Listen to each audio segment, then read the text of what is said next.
வணக்கம். இன்னைக்கு நாம ஒரு சுவாரஸ்யமான புத்தகத்துக்குள்ள ஆழமா போகப் போறோம். என்ட்ரிக் மிரால்டா எழுதின உணர்வு தான் திறவுகோல். Feeling is the key. நாம நிறைய சமயம் என்ன செய்யணும், எப்படி செய்யணும்னு யோசிக்கிறோம் இல்லையா? ஆனா இந்த புத்தகம் நம்ம உணர்வுகள் தான் அசல் சக்தி, அதுதான் நம்ம வாழ்க்கைய மாத்தும்னு சொல்லுது.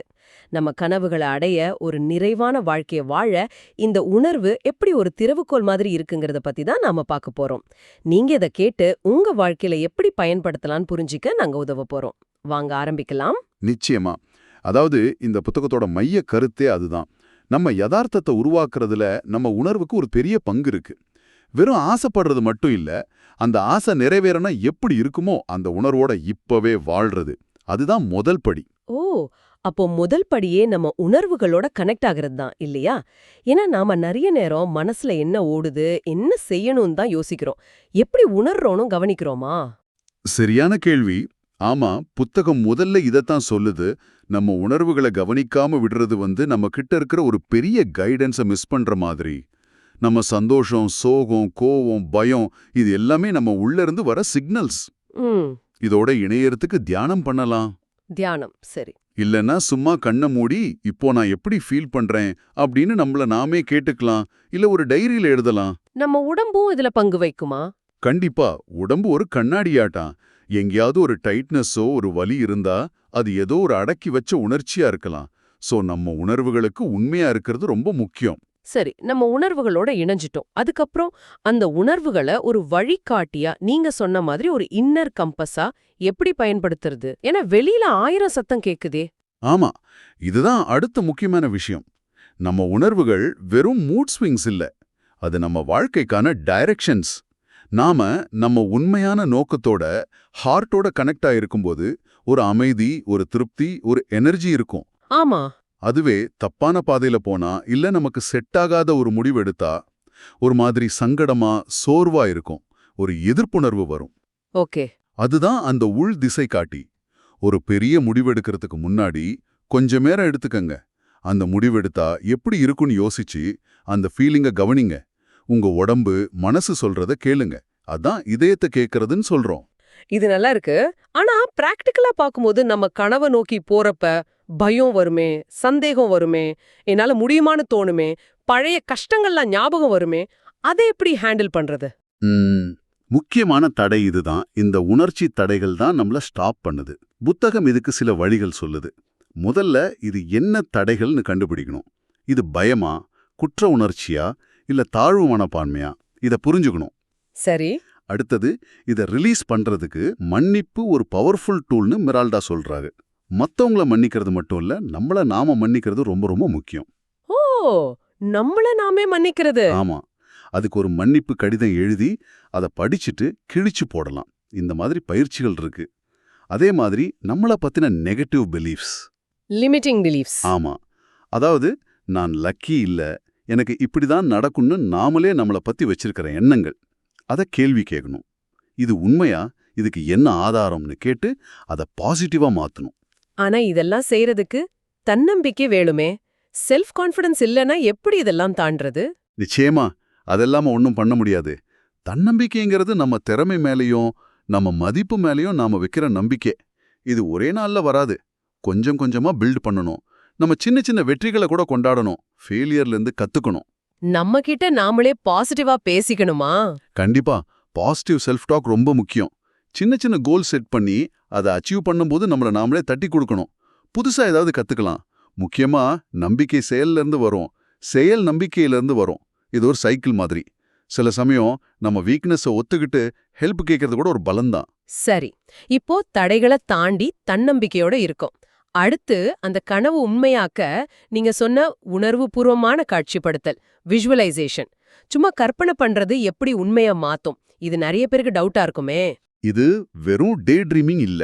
அதாவது உணர்வுபூர்வமான காட்சிப்படுத்தல்னா உங்க இலக்க மனசுல தெளிவா பார்க்கறது மட்டும் இல்ல, அந்த இலக்க அடைஞ்சிட்டா எப்படி உணர்வீங்களோ. ஓ, அந்த ஃபீலிங். ஆமா, அந்த ஃபீலிங்க முழுமையா, தீவிரமா இப்பவே உணர்றது. அந்த சந்தோஷம், அந்த நன்றி, அந்த வெற்றி உணர்வு, அதை உங்க உடம்புல ஒவ்வொரு அணுலையும் ஃபீல் பண்றது. ஒரு அமைதியான இடத்துல உங்க கோல் அச்சீவ் ஆகிட்ட மாதிரி இமேஜின் பண்ணி அந்த உணர்வுகள்ல அப்படியே கொஞ்ச நேரம் இருக்கிறது. தினமும் செஞ்சா பெரிய மாற்றம் வரும்னு மிரால்டா சொல்றாரு. இதுக்கு பின்னாடி ஏதாவது லாஜிக் இருக்கா? இருக்கு. நம்ம ஆழ்மனசுக்கு நிஜத்துக்கும் கற்பனைக்கும் வித்தியாசம் தெரியாது. நாம திரும்ப திரும்ப ஒரு உணர்வோட ஒரு விஷயத்தை இமேஜின் பண்ணும்போது நம்ம பிரெயின் அதை ஒரு நிஜ அனுபவம் மாதிரி எடுத்துக்குது. இது நெவில் கோடார்ட் சொல்றாரே, அனுமான விதி, லா ஆஃப் அசம்ஷன். அது மாதிரி தான். நீங்க வேணும்னு நினைக்கிறது ஏற்கனவே கிடைச்சிட்டதா உணர்ந்து அந்த ஃபீலிங்கோட வாழ்றது. ஓ, அப்போ இதுக்கும் லா ஆஃப் அட்ராக்ஷனுக்கும் கனெக்ஷன் இருக்கு போல இருக்கே. வெறும் எண்ணம் மட்டும் இல்ல, ஃபீலிங் தான் முக்கியம்னு சொல்றீங்களா? கரெக்ட். ஈர்ப்பு விதியை ஆக்டிவேட் பண்றதே நம்ம உணர்ச்சிகளோட அதிர்வெண், அந்த எமோஷனல் ஃப்ரீக்வன்சி தான். எண்ணங்கள் ஒரு ஸ்டார்டிங் பாயிண்ட். ஆனா அதுக்கு பவரை கொடுக்கறது நம்ம ஃபீலிங்ஸ் தான். நாம சந்தோஷமா, நன்றியோட, அன்போட இருந்தா நம்ம ஃப்ரீக்வன்சி ஹையா இருக்கும். அப்போ நல்ல விஷயங்கள் நடக்கும். ஆமா, அதே மாதிரி நல்ல விஷயங்களை, வாய்ப்புகளை அட்ராக்ட் பண்ணுவோம். இதுவே பயம், கோவம், கவலைன்னு இருந்தா அதுக்கு ஏத்த மாதிரி சூழ்நிலைகள் வரும். நம்ம ஃப்ரீக்வன்சியை எப்படி ஹையா வச்சுக்கிறது? ரொம்ப சிம்பிள் ஆனா பவர்ஃபுல்லான வழி. நன்றியுணர்வு, கிராட்டிடியூட். தினமும் எதுக்கெல்லாம் நன்றியா இருக்கோன்னு யோசிக்கிறது, அப்புறம் உணர்வோட காட்சிப்படுத்துறது, பாசிட்டிவ் ஆளுங்களோட பழகிறது, இதெல்லாம் உதவும். மிகுதி அதிர்வுன்னு சொல்றாங்க. அதாவது பற்றாக்குறை மனப்பான்மையை விட்டுட்டு எல்லாம் நிறைவா இருக்கிற உணர்வோட வாழறது. ஆனா வாழ்க்கையில எப்பவும் பாசிட்டிவாவே இருக்க முடியாதே. கஷ்டங்கள் வரும், சவால்கள் வரும். அப்போ இந்த ஃபீலிங்ஸை, இந்த ஃப்ரீக்வன்சியை எப்படி மெயின்டைன் பண்றது?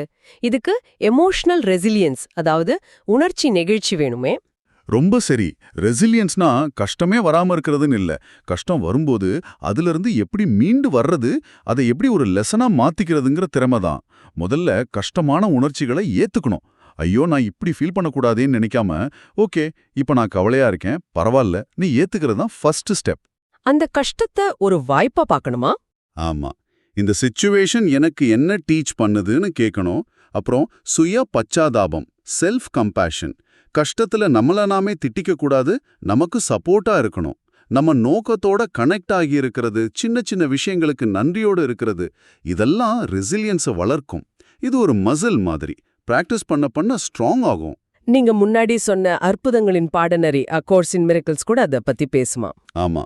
அவங்க பார்வையில பயத்துக்கு பதிலா அன்பை தேர்ந்தெடுக்கிறது கூட ஒரு விதமான நெகிழ்ச்சி தான். அது ஒரு பெரிய உணர்வு மாற்றம். அன்புன்னு சொன்னீங்கல்ல, 8வது அத்தியாயம் காதல் ஒரு படைப்பாற்றலாகன்னு இருக்கு. காதல் எப்படி ஒரு கிரியேட்டிவ் ஃபோர்ஸா இருக்க முடியும்? புத்தகம் அன்பு வெறும் சாஃப்ட் ஃபீலிங்கா பார்க்கல. அது ஒரு powerful creative energy. Highest frequency அதுக்கு தான் இருக்குன்னு சொல்லுது. அன்பு இருந்தா பயம், சந்தேகம் எல்லாம் போயிடும். எல்லாத்துக்கும் பேஸ் சுய காதல், செல்ஃப் லவ். நம்ம மேல நாம அன்பு செலுத்துறதா? ஆமா, நாம நம்மளை ஏத்துக்கிட்டு நம்ம மேல அன்பு காட்ட ஆரம்பிச்சாதான் மத்தவங்களுக்கும் அன்பு கொடுக்க முடியும், நல்லதா அட்ராக்ட் பண்ணவும் முடியும். நம்ம உடம்பு, மனசு நல்லா பாத்துக்கிறது, நம்ம கிட்ட நாமளே அன்பா பேசிக்கிறது, ஹெல்த்தியான பவுண்டரி செட் பண்றது, இதெல்லாம் செல்ஃப் லவ்வா வளர்க்கும். அன்போட ஒரு கனவை நினைக்கும் போது அதை மேனிஃபெஸ்ட் பண்ற பவர் பல மடங்கு அதிகமாகும். UCAM சொல்ற மாதிரி அன்பு மட்டும்தான் உண்மை. ஓகே, ஃபீலிங்ஸ், விஷுவலைசேஷன், லவ் எல்லாம் பேசிட்டோம். ஆனா சும்மா உட்கார்ந்திருந்தா போதுமா? ஆக்ஷன் வேண்டாமா? கண்டிப்பா வேணும். இதுதான் அடுத்த ஸ்டெப்பு. ஆனா இது ஏதோ கண்ணை மூடிட்டு செய்யற ஆக்ஷன் அல்ல. இது உணர்வால் ஈர்க்கப்பட்ட செயல், இன்ஸ்பயர்ட் ஆக்ஷன். நம்ம உள்ளுணர்வு சொல்றத கேட்டு நம்ம ஃபீலிங்ஸோட அலைன் ஆகுற மாதிரி செய்யறது. ஒரு வேலையை செய்யும்போது உங்களுக்கு எக்ஸைட்மெண்ட்டா, கரெக்டா இருக்கிற மாதிரி தோணுச்சுன்னா அது இன்ஸ்பயர்ட் ஆக்ஷன். அதுவே பிடிக்காம கட்டாயத்துக்காக செஞ்சா அதுல பவர் இருக்காது. சின்ன சின்ன ஸ்டெப்ஸா எடுத்து வைக்கணும். முழு வழியும் தெரியலனாலும் பரவாயில்ல, அடுத்த ஸ்டெப் எடுத்து வைக்கணும். அந்த ப்ராசஸ் மேல நம்பிக்கை வைக்கணும். நம்ம திங்கிங், ஃபீலிங், ஆக்ஷன், இந்த 3 ஒரே லைன்ல இருக்கணும். அப்போதான் மேஜிக் நடக்கும். நீங்க இன்னொன்னு சொன்னீங்க, உள் அமைதி. அது எப்படி இதுக்கு உதவும்? உள் அமைதி இருந்தாதான் அந்த இன்ஸ்பயர்டு ஆக்ஷனுக்கான கைடன்ஸ் தெளிவா கிடைக்கும். அமைதியான மனசுல தான் சரியான வழி தெரியும். அதுதான் அடித்தளம். அப்போ இந்த மேனிஃபெஸ்டேஷன் பயணம் ஒரு தடவை செஞ்சு முடிக்கிற விஷயம் இல்ல போல இருக்கு. திரும்ப திரும்ப செய்யணும், விடாமுயற்சி வேணும்னு தோணுது. அப்படியேதான், இது ஒரு கண்டினியூஸ் ப்ராசஸ். சில சமயம் ரிசல்ட் உடனே வரும், சில சமயம் லேட் ஆகும், தடைகள் வரும், டவுட்ஸ் வரும். அப்போதான் பெர்சிஸ்டன்ஸ் தேவை, விடாமுயற்சி. ஆனா இது பிடிவாதம் இல்ல. பிடிவாதம்னா சூழ்நிலை மாறினாலும் மாறாம இருக்கிறது. விடாமுயற்சின்னா கோல் மேல உறுதியா இருக்கிறது, ஆனா வழி சரியில்லைன்னா மாத்திக்க தயாரா இருக்கிறது, தடைகள்ல இருந்து கத்துக்கிறது, தொடர்ந்து ட்ரை பண்றது. இதுக்கு என்ன பண்ணலாம்? சின்ன வெற்றிகளை கூட செலிப்ரேட் பண்ணுங்க. பாசிட்டிவ் மைண்ட் செட்டோட இருங்க. உங்களுக்கு சப்போர்ட்டிவா இருக்கிற ஆளுங்களோட இருங்க. இதெல்லாம் விடாமுயற்சிக்கு ஹெல்ப் பண்ணும். பொறுமையும் ரொம்ப முக்கியம். விதைச்ச உடனே மரம் வராதுல்ல. அதேதான். அது மாதிரி தான் இதுவும். நம்பிக்கையோட, பொறுமையோட, விடாமுயற்சியோட நம்ம உணர்வுகளையும் செயல்களையும் அலைன் பண்ணா கனவுகள் நிஜமாகும். புரிஞ்சுக்கிறது, எப்படி தட்டி எழுப்புறது, எப்படி சரியா பயன்படுத்துறதுன்னு ஒரு முழு வழிகாட்டுதல் கொடுக்குது. இது வெறும் மைண்ட் கேம் இல்ல, இது ஒரு இமோஷனல் ஜர்னி, ஆழமான பயணம். ரொம்ப சரியா சொன்னீங்க. இந்த பயணம் நம்ம உணர்வுகளை புரிஞ்சிக்கிறதுல ஆரம்பிக்குது. அதை ஒரு கைடா ஏத்துக்கிறது, தடைகளை தாண்டறது, தன்னம்பிக்கையை வளர்த்துக்கிறது, அன்போட இருக்கிறது, விஷுவலைஸ் பண்றது, அப்புறம் விடாமுயற்சியோட செயல்படுறது வரைக்கும் போகுது. ஒரு முழுமையான அப்ரோச் இது. கடைசியா ஒரு விஷயம் சொல்ல விரும்புறேன். உங்க உணர்வுகளோட பவர் எல்லையற்றது. நீங்க உங்க நோக்கத்தோட அலைன் ஆகி அன்பு, நம்பிக்கை, நன்றி உணர்வோட செயல்பட்டா நீங்க நினைக்கிற எதையும் அடைய முடியும். அந்த சக்தியை நீங்க யூஸ் பண்ண ஆரம்பிக்க இதுதான் கரெக்டான டைம். இந்த புத்தகத்தோட முக்கியமான கருத்துக்களை நாம இப்போ பார்த்தோம். இப்போ உங்ககிட்ட ஒரு கேள்வி. உங்க வாழ்க்கையோட திறவுகோலா இருக்கிற உங்க உணர்வுகளை நீங்க எப்போ முழுசா நம்பி பயன்படுத்த போறீங்க? யோசிச்சு பாருங்க.